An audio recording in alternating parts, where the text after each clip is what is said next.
Tessa was building her cabin by herself, one log at a time, unaware that the cowboy who was watching her was a widower yearning for a family. Montana, late afternoon, early November 1881. Snow dusted the pine and spruce branches, blanketing the clearing with a stillness found only in the wild. The skeleton of a small log cabin was half finished, its walls rough yet sturdy. The wind whispered through the gaps in the wood, carrying the scent of pine sap and the chill of the approaching winter. "Ma'am, I took this place for abandon, but I reckon I was wrong." The voice came from the tree line, deep and steady, with the resonance of a man who'd spent years with horses and silence. Tessa Sullivan slowly straightened, one hand on her lower back, the other gripping the handle of an axe. She turned to find a man on horseback watching her from the other side of the clearing, his roan mare pawing at the frost-covered ground. Tessa's heart hammered in her chest. It had been over a week since she'd seen another soul, not since the Kowalski family brought her a sack of flour and a warning about the early snow. Her eyes narrowed. "This is my land. If you're lost, head west. There's nothing for you here." The man tipped his hat. "Didn't mean to cause trouble, ma'am. Just riding the boundary of my family's ranch. The name's Caden Hartwell, Circle H Ranch, about 10 miles north of here." He paused, his gaze sweeping from the unfinished cabin to her worn gloves. "Didn't expect to see a body building a house alone." Tessa's eyes didn't soften. "I prefer it that way." Caden dismounted with practiced ease. He led his horse a little closer but kept a respectful distance, his boots crunching softly on the frozen grass. "No offense, ma'am. Just most women don't take to this kind of work." He glanced at the wall frame, then down to her stomach. "Especially not in your condition. I didn't come here to be most women." Tessa raised her axe again, driving a nail in with a sure, steady force. Her breath plumed in the cold air. "I came here to start over." Caden watched her for a moment more, then backed away, raising both hands slightly as if to show he was no threat. "Fair enough. I just figured you might need a hand with the heavy lifting. Building a house while you're with child takes a lot of grit. I have grit. What I don't have is time for charity." She turned, hefting another plank of wood into place. Her movements were slower now, more deliberate with the growing life inside her, but she didn't falter. "So, if you're offering pity, take it on back to the Circle H." 3 days later, the morning sun was still low, casting long shadows across the frosted prairie. Tessa stood at the base of her half-finished cabin, a cumbersome, rough-hewn pine plank resting on her shoulder. H's radiated from her lower back with every breath. Her fingers were stiff from the cold and the labor. The baby had dropped lower over the past week, bringing a new heaviness that made every task feel like an uphill climb. Yet, she worked. She had to. She had single-handedly built the foundation, hauled every log from the woods with only a borrowed handcart and her own grit. Her food stores were secure in the root cellar, and her chimney now drew smoke well. But the walls weren't finished, and the snow whispered promises of harder days to come. She dropped the plank with a groan, a gasp catching in her throat as a sharp pain shot up her side. "You're pushing yourself too hard." The familiar deep voice made her jump. She whirled around, heart pounding, to find Caden Hartwell standing beside his roan mare at the edge of the clearing. He held a bundle wrapped in a checkered cloth. Today he looked more at ease. No vest, no gloves, just a wool coat and those eyes that saw too much. Tessa tightened her grip on her axe handle. "I didn't ask you to come." "No," he said softly, "but I figured I should anyway." He walked slowly forward and placed the bundle on a tree stump. "My mother sent this tea for morning sickness and some knitted baby clothes she made. She said you'd probably pretend you didn't need it, but told me to give it to you anyway. She'd have done the same." Tessa stared at the bundle, not moving. Caden's gaze flickered to her cabin walls. "Making good progress. You did all this yourself." She gave a clipped nod. "Every nail." "Impressive," he said. He looked at her stomach, then at her hands. "And painful, I'd guess." Tessa crossed her arms, holding herself against the cold and a warmer feeling she didn't want to welcome. "What is it you really want, Mr. Hartwell? Slumming it, or just a story to take back to your mother?" Caden's gaze didn't waver. "I came because I wanted to. And because I don't like the thought of you working in pain and alone, when it doesn't have to be that way. I am not a charity case. She took a step forward, her voice tight. I don't know you. You don't know what I've been through. Men like you offer help like it's a blessing, but it always comes with a price. Expectations, judgment. For a moment he said nothing. He just let her words hang in the crisp morning air. Then he said quietly, some people offer help not because they think you're weak, but because they admire your strength. Tessa blinked, caught off guard. Caden continued, his voice lower. I've seen plenty of folks crumble under smaller burdens than what you're carrying. But you're out here, building something real, by yourself, with no one watching, no one to applaud. That's not weakness. That's a rare thing. She swallowed, her mouth dry. I won't stay, he added, gesturing to the bundle. Just figured you could use the tea. And maybe a reminder that not everyone who shows up is there to fix you or to own you. Tessa looked at the bundle, then at him. The sincerity in his voice unsettled her more than any flattery could. He meant it. You can leave it there. He gave a slight nod, turned and walked back to his horse. 1 week later, the wind was up again, whistling through the gaps in the unfinished cabin walls, rattling loose nails like bones in a bag. Tessa sat by what would be the hearth, the rocks marking the outline of a future fireplace. Her hands were raw from working with the wood, her breath misting in front of her. Caden knelt across from her, laying another log on the growing pile. They had worked side by side all morning. No pronouncements, no unnecessary words, just the rhythm of their hammers and the occasional sharp intake of breath when a plank didn't fit and splintered. He passed her a canteen. She took it without hesitation. You're building this faster than men twice your size, he said, brushing sawdust off his sleeve. I have to, she replied, staring at the embers dancing in the wind from a nearly dead fire. I don't have the luxury of waiting for someone to come save me. He sat down beside her, pulling his coat tighter around him. She didn't look at him as she continued. I was married back in Boston. A proper ceremony. Ivory gloves, roses, the whole thing. He left 6 months later, said the child wasn't his. Caden slowly turned his head, his eyes unreadable. I never told him the truth, Tessa went on, that the child was his, that the timelines matched. I didn't see the point. He was gone before I could get the words out. The silence between them was heavy. She exhaled. The divorce papers they never went through. Not completely. Legally, I'm still his wife. He was silent for a long moment. Then, that's a hell of a burden to carry. Tessa looked down at the planks at her feet. It's not something I always lead with. Out here, folks already look at me like damaged goods. Still married doesn't help with trust. Caden gave a small nod. People are quick to judge what they don't understand. She glanced over. You didn't ask if I still love him. No, he said gently. I figured if you did, you wouldn't be here. She blinked. Once, then twice. Her throat tightened unexpectedly. What about you? She asked, her voice barely louder than the wind. You don't seem like the kind of man who rides alone just for the quiet. He looked toward the snow-dusted hills. My wife, her name was Sarah. We married young, too young maybe. She had a passion for horses. One morning she rode a horse that ran too fast and broke her neck on the east ridge of our ranch. Tessa's heart stopped. I found her myself. I was 28. It happened 5 winters ago. Since then, I've been riding, mending fences, and living alone. Not because I'm afraid of loving again, but because it just didn't seem to make sense. She gave a slow nod. I'm sorry. Me too, he said, but I'm still here, and so are you.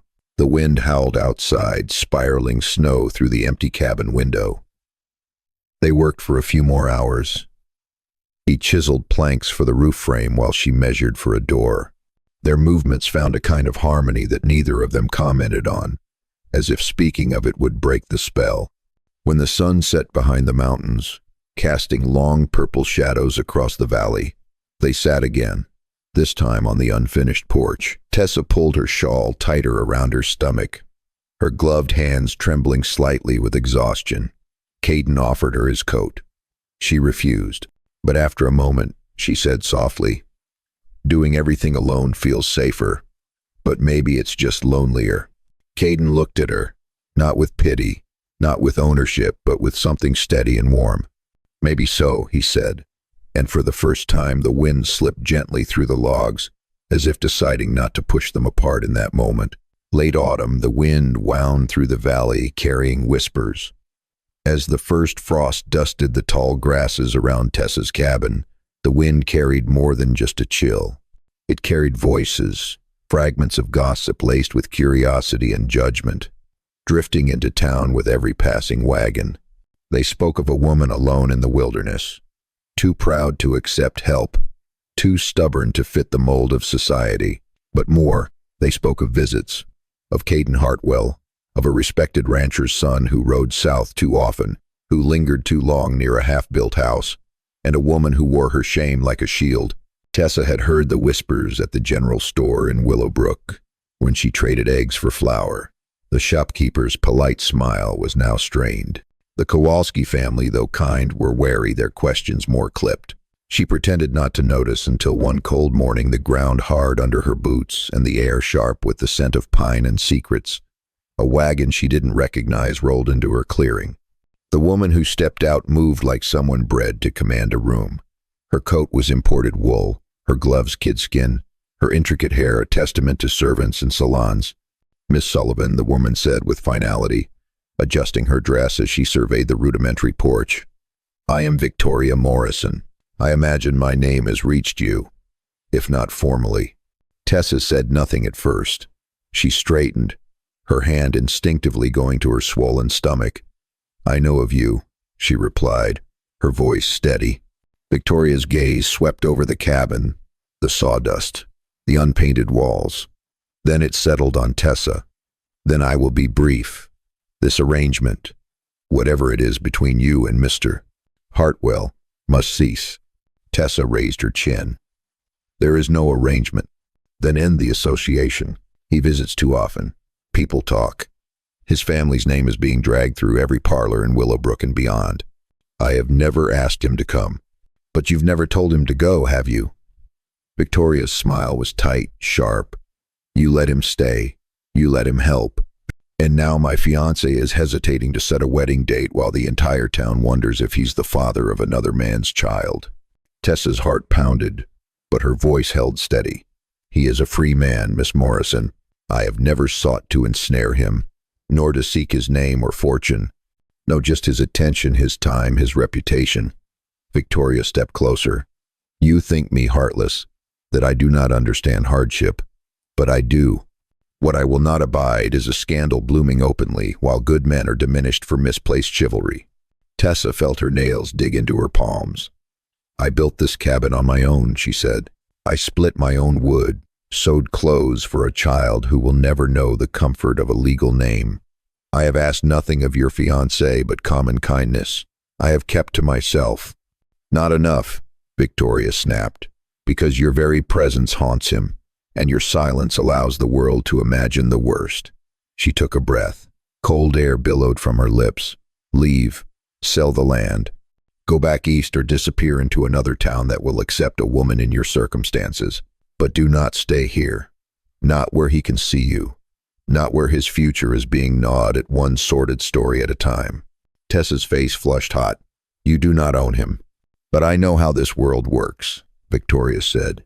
"Men fall for ideas, for romantic notions of strength cloaked in suffering, but they marry propriety. They marry the path of least resistance." She backed away. "Make it easier for him, for all of us, before this ends worse than it already has." When the sound of the wagon wheels disappeared into the woods and silence returned, Tessa stood motionless. The cold seeped through her shawl. Her breathing was ragged. Later, she would sweep the porch, restack the logs Caden had split last week. She would boil tea and feel the baby kick beneath her ribs. But for now, she stood on the porch, her body aching and her heart heavier than any plank of wood she'd ever lifted. She looked out at the wilderness that had become her only sanctuary. Then she whispered to the empty air, "Am I ruining the only good man who ever looked at me without pity?" Early winter, the snow fell steadily. The ground was silent under a blanket of white. The storm came on quietly but with a firm purpose. The snow clung to the trees like lace, and the chimney smoke curled in a silent column above Tessa's cabin. She sat by the fire, her hands wrapped around a tin cup of long cold tea. It had been days since Victoria Morrison's visit, days since those sharp words had cut through her defenses and left behind something far more dangerous than fear. It was doubt. Every time the wind rattled the eaves, she braced for another confrontation. She waited for Caden to arrive with anger in his voice, or disappointment in his eyes. But when he did arrive, he carried neither. The sound of his horse's hooves reached her before the knock, which was deliberate and familiar.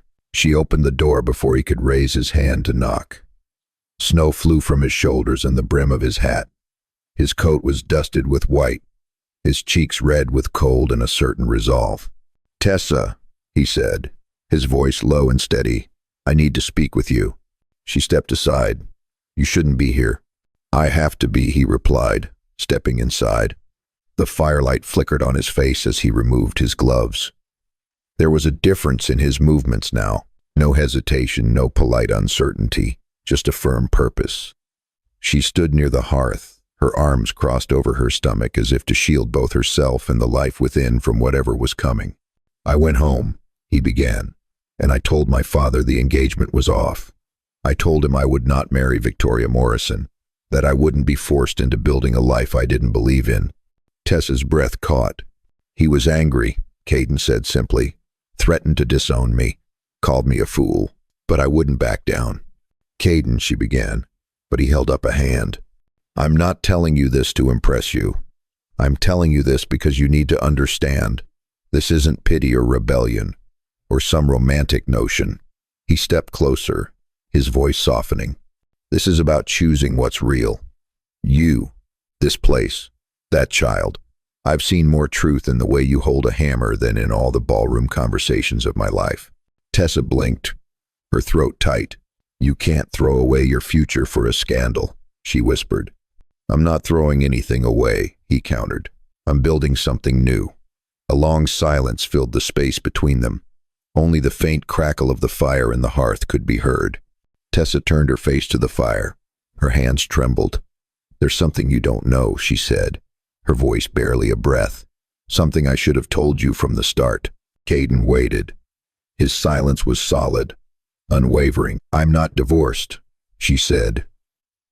"Legally, I am still married to Charles Whitmore, the man who left me the moment I told him I was pregnant." Caden's brow furrowed, but he said nothing. "I thought it was finished. I left Boston with the papers unsigned, believing he would file them, but no documents ever came.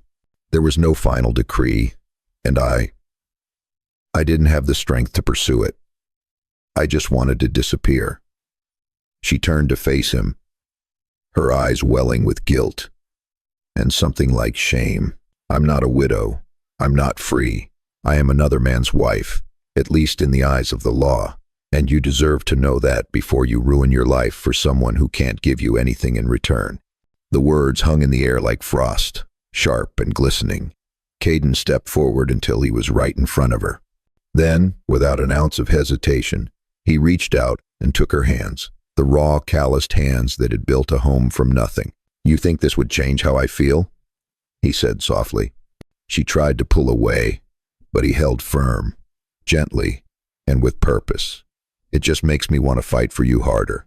I've seen what you've endured. I know the price you've already paid, and I see that you still choose to stand up. You still choose to build. That doesn't make you a burden. That makes you braver than anyone I know." As winter deepened, snow swirled through the pines, the moon a silver coin on the snow-covered clearing. The cabin stood like a defiant heartbeat in the wild, wrapped by bare trees and the distant howl of a wolf pack. Inside, Tessa Sullivan sat at her workbench, her hands clutching the rail of a hand-carved cradle, her heart thrumming with something she couldn't name. It wasn't fear, nor was it joy, but something in between, a breath held for too long. Caden stood near the fire, his shadow stretching toward her like an unspoken promise. "You shouldn't have come back," she said softly. He didn't move. "You knew I would." Tessa met his eyes for just a moment before returning her gaze to the floor. It doesn't matter how we feel.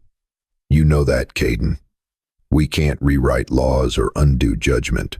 I'm not trying to rewrite anything, he countered. I'm just trying to write something that finally feels real. She rose abruptly, her hands pressing into her lower back as her belly shifted. The baby within kicked hard, as if sensing the storm brewing just beneath her skin. You think love makes this easier? She snapped. It doesn't. Love doesn't silence gossip. It doesn't file divorce papers. It doesn't buy land or feed a child or shield us from a town waiting for me to fall. I don't care about the town, Caden said. You should, she flared, her voice trembling, because it will care about you. About the son of the Circle H, choosing a married woman with a bastard child and a stained past. Caden's jaw tightened, but his voice remained calm. The boy isn't a bastard. He's your son, and that makes him better than most men I've known. Tessa felt the breath knocked from her lungs. She turned her back to him, a trembling hand against the window frame. I spent months every night asking myself if I was strong enough to do this alone, she whispered. And now that someone is offering to take on a piece of that weight, all I feel is fear. Caden crossed the floor silently until he was behind her, close enough for his warmth to reach her across the space. Why fear? He asked. Because I've loved before, she replied, barely audible. And I was wrong. Because I trusted words that turned to ash in my mouth. Because I trusted a man to stay, and he left without ever even asking if the child was his. Caden's voice was low. And now you think I would too. She didn't answer. He laid a hand gently on her shoulder. Tessa, he said, I know what it's like to lose someone, to have the ground ripped out from under your feet. My wife, she died one morning that started just like any other. One minute she was laughing because my coffee was too strong. The next, her horse stumbled, and she never opened her eyes again. She slowly turned, her face a mask of grief. I buried her under a cottonwood tree, he said, and every day since I've lived like the world owed me nothing. I stopped believing in destiny, in joy, in any of it. He raised his hand to cup her chin gently, reverently, until I rode into your clearing and watched you drive a nail like it owed you rent. A laugh escaped her throat, half sob, half disbelief. You're not a lost woman I happened upon, he continued. You're a fire I didn't know I needed, and I won't lose that. Not because of rules I didn't write, not because of people too cowardly to build something for themselves. Tessa's hand came up to touch his wrist, but she didn't push him away. I don't know how to let you in, she whispered. I've built so many walls, I forgot where the door is. He leaned his forehead against hers, his voice breaking. Then let me help you find it. For a moment, the world shrank to just the two of them. The snow outside, the warmth within, and a thin thread of hope tightening. I lost my wife, Caden whispered, his voice thick with memory and new resolve. I won't lose you too. Not when I've finally found something worth holding on to. Tessa closed her eyes, and for the first time in years, she didn't feel alone. The sky turned a deep leaden gray in the late afternoon. Tessa clutched the porch railing as a biting wind stirred the pines into a worried murmur. The baby had been restless all morning, kicking with a light, sharp intensity as if it too sensed something coming. The snow fell heavy, thick and fast. Within an hour, the world disappeared in white. Tessa lit every lamp, laid out linens, put water to boil, her heart pounding a frightened rhythm. Then it hit a contraction like fire, stealing her breath, bringing her to her knees. She gripped the table, her eyes wide with pain. Not now, she whispered. Not like this. She was alone. Miles away, Caden Hartwell was saddling his best horse. The sky had told him everything. She needed him.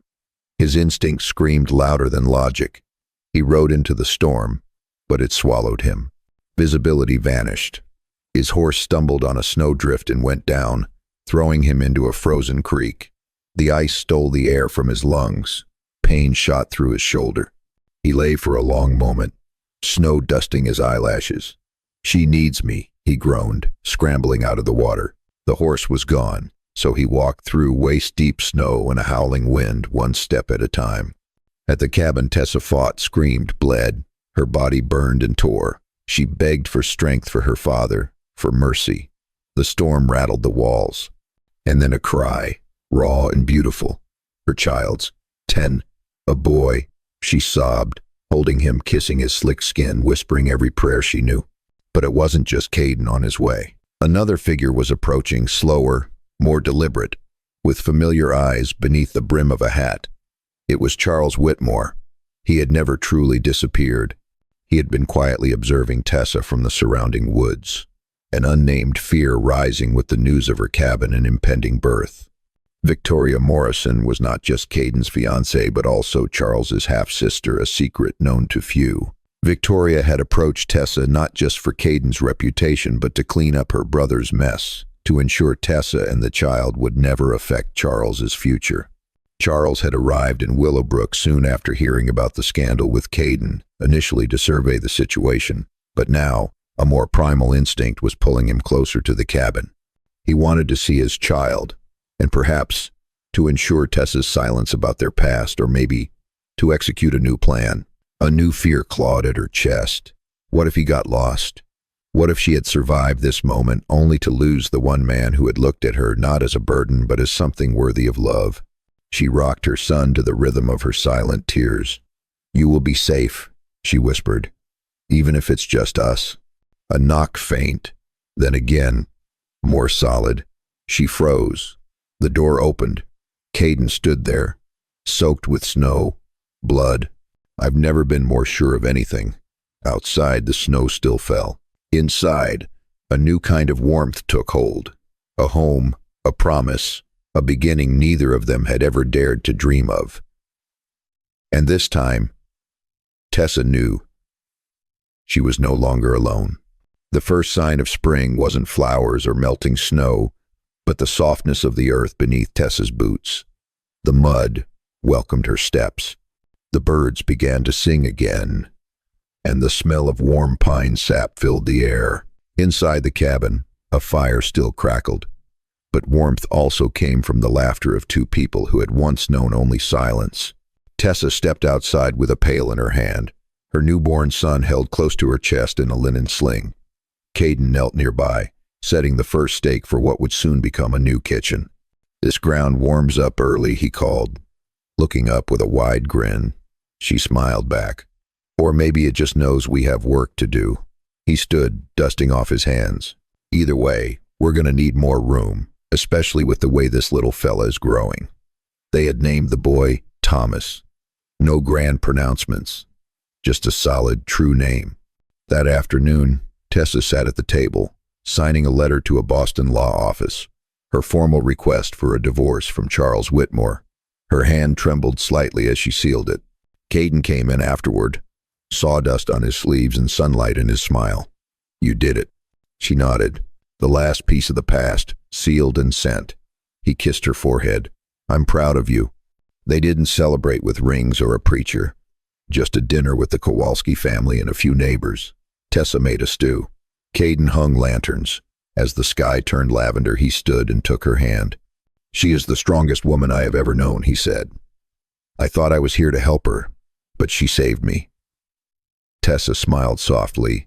No rings, but a whole lot of roots. The guests raised their tin cups. No one asked about the papers. In this place, love was proven with firewood, not signatures. A week later, Tessa stepped outside to find Caden finishing the new kitchen door. She had asked him what he was doing, but he just told her to wait. Now, in the late light, she saw it.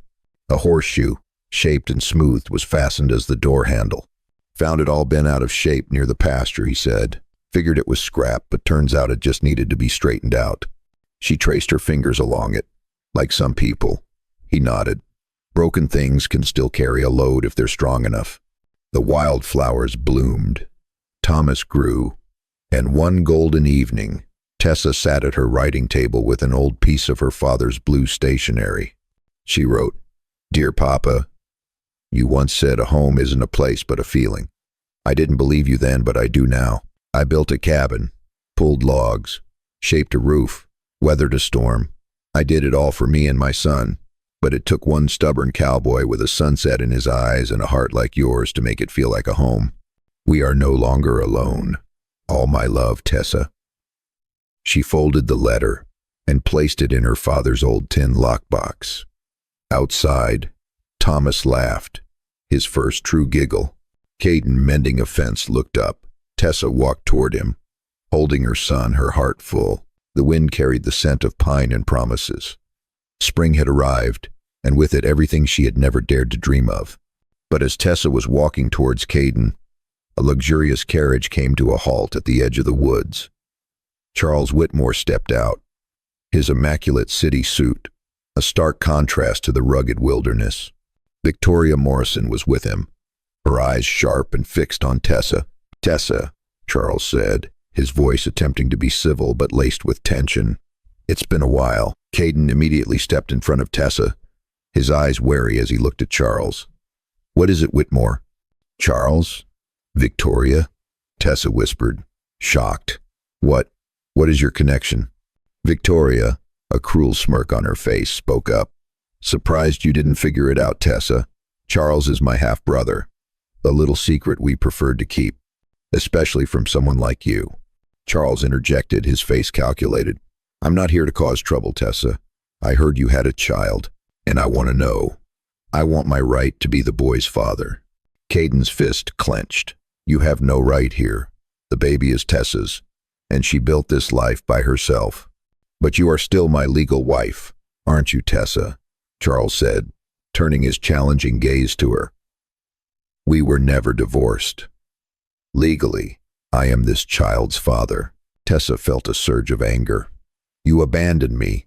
You denied our child. Now you come back with demands?" "I just want to do the right thing," Charles said, glancing at Caden.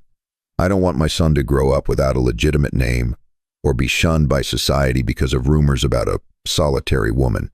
Victoria added sarcastically, "It is such a pity that Mr. Caden was dragged into this mess. The Hartwell family's reputation." "Enough." Caden cut them off, his voice more powerful than ever. He pulled Tessa and Thomas close to him, facing Charles and Victoria. "This child will have a name. He will have a family, and Tessa will be free. That divorce will be finalized, whether you want it or not, Charles. And if there are any more rumors or troubles, I will handle them." "You will ruin yourself," Victoria shrieked. "I'm not ruining," Caden replied, his gaze firm. "I'm building something truly worthwhile. You people wouldn't understand." Tessa looked at Charles, then at Victoria. Rage welled up in her, fiercer than the blizzard she had once faced. "He abandoned me, Charles. He abandoned his child. And Victoria," she turned to Victoria, "you've been subtly manipulating everything, using your family's honor to cover for your brother's cowardice. I thought I was the weak one, but it is you who are weak, afraid to face the truth." Tessa stepped slightly out of Caden's embrace but still held his hand. "I will never let my son carry the name of a man who gave him up, and I will not let Thomas be bound by the outdated laws of a judgmental society or by your selfishness." She turned to Caden, her eyes filled with determination. "Caden, you said you wanted to fight for me. Then, let's fight. We will make this divorce a reality." Caden nodded, his eyes filled with admiration and resolve. "We will do it." Charles looked at Tessa's resolute face, the courage burning in her eyes, and Caden's unyielding stance. He realized that he had completely lost Tessa, and all of Victoria's manipulative efforts had also failed. It was a bitter and public defeat. Victoria, her face pale with anger and shame, pulled on Charles's arm. "Let's go, Charles. It's not worth it." Charles lingered for a moment, his eyes scanning Thomas, who lay peacefully in Tessa's arms. A fleeting moment of regret flashed across his face, then disappeared. He turned on his heel, and with Victoria, hurried back to the carriage. The sound of the wheels rolling away was swift, leaving behind a strange silence. Tessa nodded, tears streaming down her cheeks. Not tears of weakness, but tears of liberation and victory. "Yes," she said, "I am finally free." Time passed, and with the help of a lawyer and Caden's persistence, Tessa's divorce was finalized. It was a long legal battle, but Caden stood firmly by her side, using his family's influence to ensure justice was served. Thomas was officially adopted as Caden's son, and no one in Willowbrook dared to question it anymore. The relationship between Tessa and Caden was no longer a scandal, but a love story that overcame all prejudice. One summer afternoon, the golden sunlight spread across the wheat fields. Tessa and Caden stood on their porch, watching Thomas taking his first wobbly steps on the lush green grass. This was no longer a half-finished cabin. It was a solid home, with a new kitchen, large windows, and a beautiful little garden. Tessa tended herself. Caden wrapped his arm around Tessa's waist, kissing her hair softly. "Are you happy, Tessa?" Tessa leaned her head on his shoulder, looking at her son, her heart filled with peace. "Happy," she replied, her voice as soft as the breeze, "more than I ever dared to dream of." "Me too," Caden said, holding her tighter. "You taught me that not everything is lost. Sometimes what we thought was an end is a more beautiful beginning." And on the new kitchen door, the horseshoe that Caden had found and straightened was still there, a symbol for things that seemed broken but were mended, finding new strength and beauty. Tessa smiled. The horseshoe was bent, but it still held the meaning of good luck, of a protected home. Just like them, just like their love, it was built from the ashes of the past, more solid than any stone wall. If you have read to the end of this story, if your heart ached when Tessa stood alone in the storm, if you saw a part of yourself in Caden's silent vow, "I won't lose you too," then you understand. Love in the Wild West was never given. It was built from pine logs and calloused hands, from sleepless nights and whispered prayers, from scars no one talked about unless someone stayed long enough to listen.